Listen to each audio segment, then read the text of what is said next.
Hello les pros, bienvenue dans ce nouveau tutoriel. Donc on va voir ensemble comment finaliser un skateboard. Et surtout, on va voir les erreurs à ne pas reproduire pour que, comme ça on ne reproduit pas les erreurs et tout le monde progresse et optimise sa progression. Donc si vous n'avez pas vu la vidéo précédente, je vous laisse voir la vidéo précédente. Elle vous sera bien utile. Et là on arrive dans la partie 2. Alors, on resserre bien la roue comme ça. C'est nickel, hop, et voilà. Alors, on peut voir qu'on est toujours sur les roues. Alors, ce que je peux vous partager, c'est important. C'est, je disais, les petites lamelles qui sont là. Donc les petites lamelles, mieux vaut toutes les mettre ici, comme ça on va tirer la roue. Donc sachez que là, vu qu'on a les lamelles ici, la roue sera plus vers l'extérieur. Le truck va paraître plus long de 1 mm par lamelle, donc 2 lamelles de 1 mm de différence. Donc c'est assez important quand même de bien comprendre ça. Pas sur les trucks en 149 mm, mais si vous avez des trucks par exemple en 129 mm, et ce conseil peut être vraiment utile. Pourquoi? Parce que le fait que le truck soit trop court, si vous roulez très vite, ça va être plus dur. Donc pour ça, mieux vaut avoir un truck un petit peu plus long qu'un peu plus court. Ça sera toujours plus facile. Pas forcément plus lourd, mais plus stable. Donc je vais quand même plus recommander ça, tout simplement. Alors là, on va rappuyer bien fort pour bien caler la roue. Puis on va redesserrer, on n'appuie pas trop fort pour pas abîmer le cache. Alors ce que je recommande en fait quand on a pas mal de lamelles, ce qui peut être pas mal quand on a des lamelles, c'est que là vous voyez ici à ce niveau-là, là, et plus on a des lamelles, plus le boulon va moins être serré, moins la tige va sortir. Et plus la tige sort, plus vous allez abîmer votre pas de vis. Moins la tige va sortir, moins vous allez abîmer votre pas de vis. Et ça c'est important de bien comprendre ça, parce que si votre tige est pas mal sortie, le boulon est pas mal rentré, quand vous allez faire des tranches, vous allez énormément abîmer votre skate. Et le truc c'est que quand vous abîmez votre skate à ce niveau là, pour changer les boulons, c'est un peu une mission. Donc ce que je peux vous conseiller pour moins galérer, évitez de trop forcer sur ça à ce niveau là, parce que si vous forcez trop, c'est là où ça va être un peu plus galère. Alors qu'on peut voir que là je vais plus vite pour mettre les roulements directement là, ça va plus vite. Donc le fait d'avoir un support bien à plat pour mettre les roulements, ça va beaucoup plus vite. On peut voir qu'on peut monter un skate très rapidement avec le temps et l'entraînement, mais au début c'est vrai que c'est un peu plus compliqué.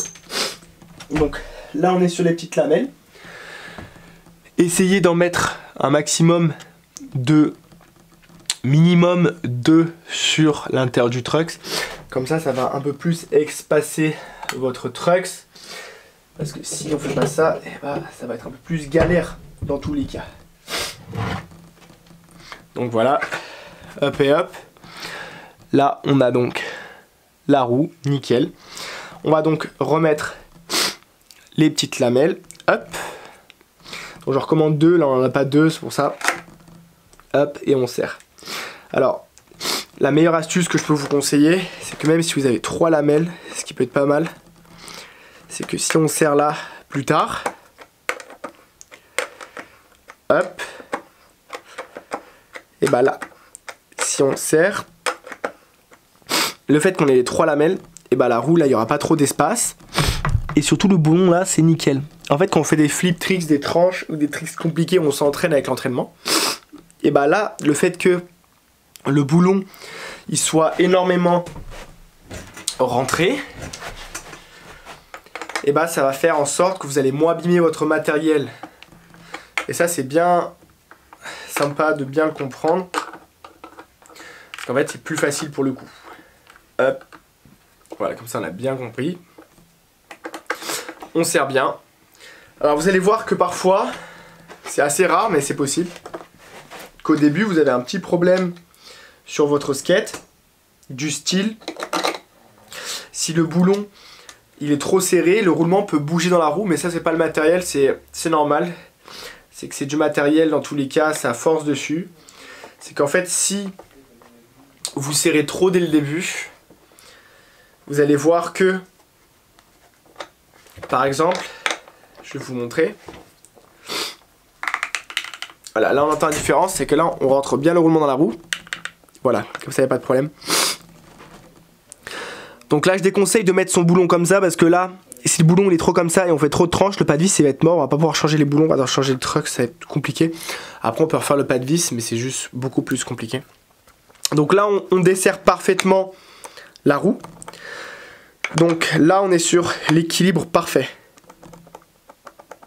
Voilà, là c'est l'équilibre parfait. Par contre la différence c'est que sur cet équilibre là, si on va skater, le boulon il va pas bouger mais c'est le roulement qui risque de bouger dans la roue et parfois ça peut faire un blocage et ça va plus rouler.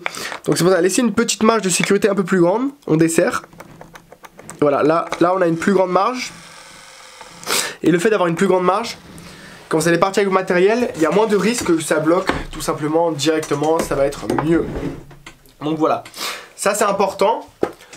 Ce qu'on a pu voir, c'est vous mettre un point de repère sur les trucks. Donc si vous n'avez pas de crook, bah, vous avez du mal à voir ou essayer de vous repérer sur un 5-0 Smith. Tout ce qui est 5-0 Smith, ça va être plus par ici. Feeble et autres, ça va être plus par ici. Donc essayez de voir au mieux ça pour avoir votre repère. Si vous n'avez toujours pas votre repère, c'est pas grave, on peut resserrer. Donc pour serrer, mettez bien le skate dans le sens comme ceci, vers vous. Les boulons dans ce sens-là à l'intérieur, les boulons comme ça. Et on serre à l'intérieur. Donc toujours quand on va serrer un skate, on va pas trop serrer d'un coup, on va faire cran par cran. Donc là on serre cran, on va skater, on voit ce que ça donne. Et on se dit ok, bon là c'est bien, ok, on voit ce que ça donne. Essayez de faire les deux en même temps. Donc si vous faites un cran ici, pareil faites un cran au-dessus. Pour le coup, pour le nose, ça va être vers l'extérieur. Donc vers l'extérieur, vu que là on serre comme ça, là pour serrer, vu que le skate est dans l'autre sens, extérieur. On refait un cran. Donc là, on a bien serré le skate à ce niveau-là. Hop, là c'est nickel, c'est nickel. Là on peut donc appuyer ici pour bien comprendre. Hop, donc là on peut voir que le truck il est bien serré. Ce qu'il faut. Pour trouver votre serrage adapté à votre niveau, il n'y a pas de secret, il faut serrer, skater, serrer, skater, serrer, skater, skater, skater, skater, vous voyez ce que ça donne. Après quand vous avez trouvé votre serrage, vous pouvez donc alterner, desserrer maintenant un petit peu quand vous avez bien serré pour voir si c'est peut-être encore mieux, et si c'est mieux, tant mieux, vous avez trouvé votre serrage parfait, et si c'est pas bien, bah vous revenez comme avant, comme ça vous trouvez exactement le serrage qu'il faut, et c'est nickel. Donc ça c'est pour le serrage et pour le skate complet. Donc voilà, c'est tout pour le skate, si vous avez des questions n'hésitez pas, on se trouve dans les prochaines vidéos des formations. Vous pouvez mettre un petit commentaire, comme ça je le verrai pour vous aider au mieux si vous avez loupé des vidéos. Mais dans tous les cas, tous les conseils sont là pour qu'on progresse ensemble et vous allez voir qu'on va avoir des gros résultats. Allez, merci à vous, on se retrouve dans les prochaines vidéos des formations pour skate.